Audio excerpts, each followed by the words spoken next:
Confirmation rare de la part du Mossad, l'Israélien victime de la catastrophe du lac Majeur était bien l'un de ses anciens agents. Erez Shimoni, 50 ans, se trouvait sur le bateau qui a chaviré et sombré dans les profondeurs du lac après un violent orage ce dimanche. Le Mossad a perdu un ami cher, un employé dévoué et professionnel qui a consacré sa vie à la sécurité de l'État d'Israël pendant des décennies, même après sa retraite. Pas d'autres détails révélés sur son identité en raison de son appartenance au service de renseignement israélien. Le corps de l'Israélien Erez Shimoni a été rapatrié vers Israël tôt ce mercredi matin. Bilan du naufrage du Godouriah, 4 morts et plusieurs disparus. Avec lui, Claudio Alonzi et Tiziana Barnobi, 2 agents des renseignements italiens sont morts, de même que l'épouse du propriétaire du bateau, une citoyenne russe de 50 ans.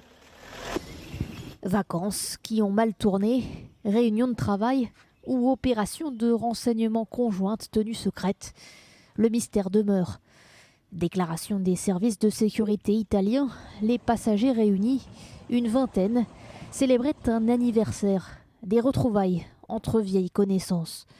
Selon les médias italiens, la sortie en bateau sur le lac Majeur était en réalité une réunion d'agents des renseignements italiens et israéliens, au cours de laquelle des documents auraient été échangés. Les conditions météorologiques se seraient brutalement détériorées avec des rafales de vent entre 70 et 90 km/h.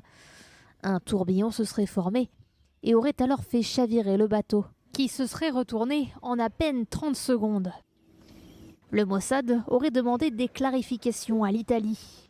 Le profil du propriétaire, soupçonné d'homicide involontaire, car le bateau n'était autorisé à transporter que 15 passagers, fait aujourd'hui l'objet d'une enquête, dont les conclusions devraient elles aussi probablement rester secrètes.